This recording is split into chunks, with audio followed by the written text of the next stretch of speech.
ಲೈಫನ್ನು ಆರೋಗ್ಯವಾಗಿ ಇಟ್ಕೊಳ್ಳೋಕ್ಕೆ ನಮಗೆ 3 ಪಿಲ್ಲರ್ಸ್ಗಳು ಬೇಕು.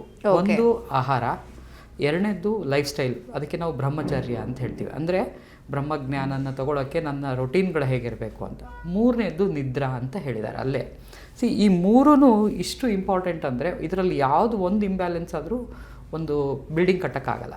ಸೊ ಆ ಒಂದು ಇದನ್ನು ಸ್ಥಾನನ ನಿದ್ದೆ ಕೊಟ್ಟಿದ್ದಾರೆ. ಬಟ್ ನೀವು ಅದೇ ಹೇಳ್ದಂಗೆ ಅದನ್ನು ತುಂಬ ನಾವು ನೆಗ್ಲೆಕ್ಟ್ ಮಾಡಿದ್ದೀವಿ. ಅದು ಈ ಕಡೆ ವೈದ್ಯಕೀಯವಾಗಿ ಮೆಡಿಕಲ್ ಫೀಲ್ಡಲ್ಲೂ ಅದ್ರ ಬಗ್ಗೆ ಕಾನ್ಸಂಟ್ರೇಷನ್ನು, ಅದ್ರ ಬಗ್ಗೆ ಸ್ಟ್ರೆಸ್ ಇಲ್ಲ. ಸೊ ಬರೀ ಇವಾಗ ಇಷ್ಟು ದಿವಸ ಮೆಡಿಸಿನ್ ಇತ್ತು, ಇವಾಗ ಆಹಾರದ ಬಗ್ಗೆನೂ ನಾಲೆಜ್ ಬರ್ತಾ ಇದೆ. ಇನ್ನು ಮುಂದೆ ನಿದ್ದೆ ಬಗ್ಗೆನೂ ಬರುತ್ತೆ, ಯಾಕಂದರೆ ಅದು ಅಷ್ಟು ಇಂಪಾರ್ಟೆಂಟ್ ಇದೆ. ಸೊ ನಿದ್ದೆ ತುಂಬ ಇಂಪಾರ್ಟೆಂಟೇ ಯಾವಾಗಲೂ.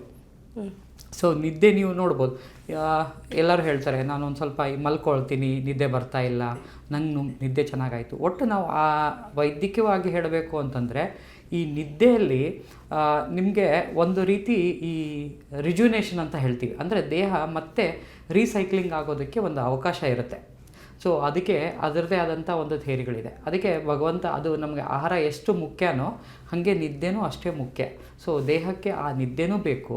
ಆ ನಿದ್ದೆ ಮಾಡೋದ್ರಿಂದ ಆರೋಗ್ಯದಲ್ಲಿ ತುಂಬ ಸುಧಾರಣೆಗಳು, ಅಥವಾ ಆರೋಗ್ಯವನ್ನು ಸುಧಾರಣೆ ಮಾಡಿಕೊಂಡು ಆರೋಗ್ಯವಾಗಿ ಜೀವನ ಮಾಡೋದಕ್ಕೆ ನಿದ್ದೆ ತುಂಬ ಇಂಪಾರ್ಟೆಂಟು. ಹಾಗಾಗಿ ನಿದ್ದೆ ಬೇಕೇ ಬೇಕು. ಆಹಾರ ಎಷ್ಟು ಇಂಪಾರ್ಟೆಂಟು ದಿನನಿತ್ಯ ಅದು. ಯಾಕಂದರೆ ಕೆಲವೊಬ್ರು ಹೇಳ್ತಾರೆ ಇವತ್ತು ಒಂದು ಸ್ವಲ್ಪ ಆಗಲಿಲ್ಲ.